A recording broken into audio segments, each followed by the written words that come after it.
What's up guys, Everything Apple Pro here. Welcome back, another news video for you. Everything that's happened the last few weeks. We actually got the new 13 Pro and 13 6.1 inch CADs. A lot of details to fill in there. A fresh version of the 13 Pro Max and everything in between. The new MacBook Airs, AirPods 3 release date, new products that are coming, so on. As always, Phone Rebel being a large part of my life right now. We're doing a lot of engineering, R&D on the fly. Our next release, Flex Series. I'm actually very excited for this one, and we might make it happen sooner than we thought. This one is going to be funded by our newly discounted Gen 1 Crystal and Frosted, which are now $14.99 and $19.99 for the Rebel series to help pay for the molds, because this stuff is expensive. Gen 2 Rebel is available in all sizes in stock right now. I think we got about 500 units, so thank you for supporting, guys, and helping us build something big. So recently, from a couple different sources, there have been fresh CAD leaks of the iPhone 13, 13 Pro, 13 Pro Max. One in particular by Lou from Unbox Therapy gave a good overview. This is a dummy unit built from the CAD we actually received, and I wanted to go through that with you guys. This dummy model, by the way, really intricate, really detailed, $3,000. Made to look like the real deal. And MacRumors also posted a detailed report on the schematics, not actually sharing them, but detailing what they found in them. So kind of tying all this together, let's go through those details. MacRumors says, of course, the cameras are getting much larger. They're gonna be protruding far more, 1.5 currently on the 13 and 13 mini to 2.51 millimeters, and from 1.7 millimeters to 3.65 on the 12 Pro Max. We can confirm that 3.65 millimeters is correct from the rear glass to the tippy top of the lens chimney. MacRumors says it's very likely that the reason why Apple extended the lens, not only because the components are getting more beefy, but also because they no longer wanted that top protrusion, the glass currently on the 12 Pro Max, to happen anymore. They wanted it flush. So it's definitely more formidable when you compare it to past iPhone camera lenses. Yeah, it's huge. They also do confirm that it's more of a square on all the models, so about 36 by 37 millimeters on the 13 Pro Max, which we can confirm.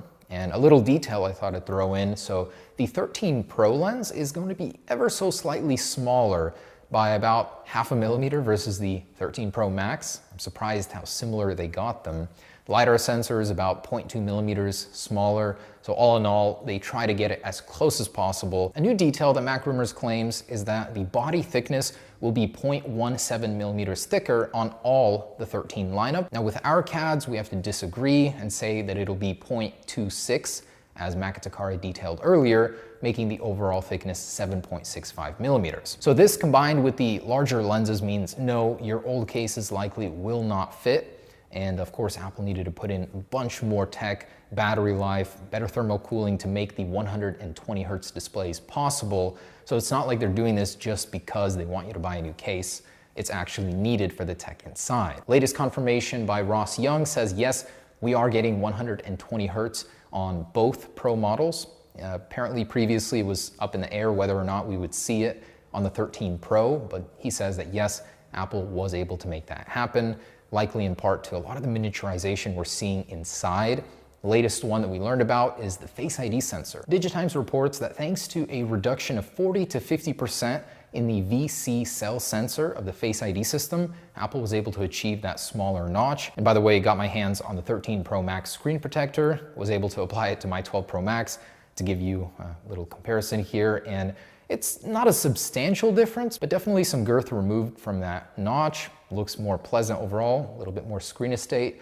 I think definitely will appreciate that. Notchless though, still waiting for it. Now MacRumors doesn't clarify whether or not we'll be seeing a standard orientation of the camera lenses on the 13 and 13 mini or that new diagonal orientation, which we've seen in the CAD files. They shared the standard orientation on the 13, just bigger and protruding more. And again, all of the lenses are now nestled in the corner, so slightly relocated, more out of the way. Apple's trying to make these a little bit more cuter, square-like, rounded. Also thought it was interesting that Apple made the mic larger on the 13 Pro and 13 Pro Max, at least from what we're seeing in these CADs and Lou's dummy. So now 2.4 millimeters across, larger than 1.15 before. This actually ties into something that Max reported on earlier, the fact that the audio will be getting better, microphone, thanks to beamforming technology. And speaking of microphone speaker quality, there's a new patent in which Apple details a new material that they can apply to the back end of a speaker to get more and cleaner output from future speakers on iPhones. And Mac Rumors speculates that the reason we're seeing the lowered power button, lowered volume buttons, and mute switch is because of those larger cameras. Apple needed a little bit more room inside to play with, so they had to lower and adjust those. And as a prototype which showed up on Twitter of an iPhone X with alternate power button sizing, placement, and a rounded camera lens, even a jet black color, we can see that Apple is often playing with many different variations of buttons and just overall looks and finding the one which fits best. We usually don't get to see this, so when we do, it's quite special. One thing that I would like to see come back, just like on the new iMacs, if Apple were to do white bezels on their upcoming iPhones, on the 13 lineup. We haven't seen a white bezel iPhone, I think, since the iPhone 7 and 7 Plus era. And it's been confirmed that Samsung will be producing exclusively the 120 Hz panels for the upcoming 13 Pro and 13 Pro Max. And real quick, thought it was funny, we got a new visitor. This dove has been following me around. Instead of the peacock, we got this guy now. Always good to see him. And Ming-Chi Kuo confirms we'll be seeing a massive expansion of millimeter wave 5G capable iPhones this year. And Kuo reports that as soon as 2023, we'll be seeing an Apple 5G modem. After purchasing Intel's modem business, Apple's been fast tracking this project. This will make for a more efficient iPhone and of course, likely better in speeds, bandwidth, everything. And man, Apple has been working on underwater iPhones for the longest time.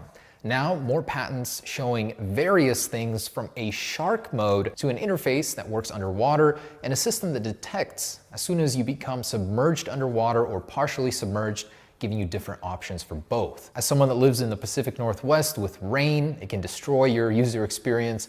This would solve for that. And it's interesting to see how this is slowly developing. And yeah, a shark mode where you can use a wireless network in areas where there usually isn't one.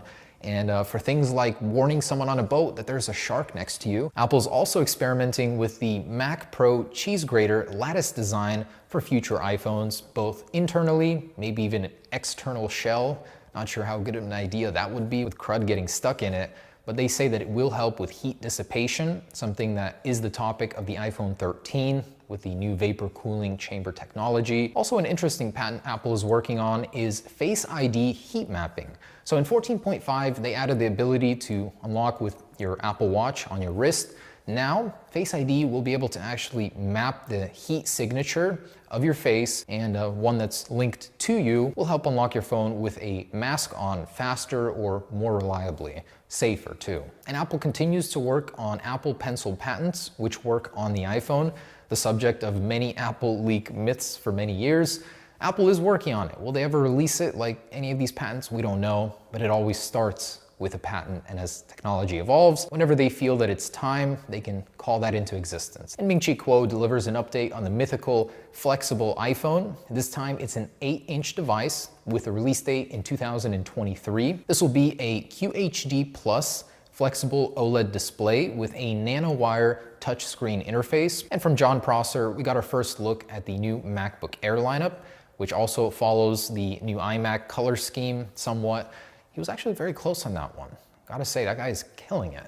So the new MacBook Airs, various colors, and 2 USB-C ports, no MagSafe, so to speak of, which Apple has been working on, with a smaller trackpad, a white keyboard, and white bezel around the screen. So it seems like Apple is bringing white bezel back in. I think that's really cool. He's most confident in the green and blue colors, but we're likely to see a very similar color lineup to the new iMacs. By the way, I got the blue one coming, and that is the most popular color. And from a different YouTube leaker, Luke Miani, he's reporting that on May 18th, we'll be seeing the AirPods 3 being dropped in a press release on Apple's website. That's exactly how Apple dropped AirPods Pro earlier, so we'll see if it happens. He's also reporting that Apple will be dropping them with a hi-fi lossless music streaming service for Apple Music. This has also been corroborated by iOS 14.6, which in the beta code has confirmed that Apple is working on that. And in a report by The Telegraph, they're reporting that an upcoming Apple Watch will support blood alcohol level monitoring. That's crazy. Not only that, but also blood glucose and blood pressure. So Apple is really looking to make the Apple Watch an essential part of your health in the future. They also claim that blood glucose is not likely to happen this year on the Series 7, we're likely to see it next year on the Series 8. And Quo reports on the iPad mini. So the 6th generation, likely to see in the second half of this year. It's just going to be a small bezel cut, mostly just updated internals, same chassis. He reports that Apple is working on a mini LED version of the iPad mini, which will be a complete redesign, hopefully more in line styling-wise with the current iPad lineup. And a fascinating jailbreak performed on an AirTag by Stack Smashing, I think you can call it a jailbreak. He was able to physically dump the firmware and get a custom URL to be read by the NFC. Just thought the process itself looked super cyberpunk. Interesting future we have. And yeah, guys, that's the latest Apple news. Stay tuned for the next one. Enjoy your weekend. God bless. Peace.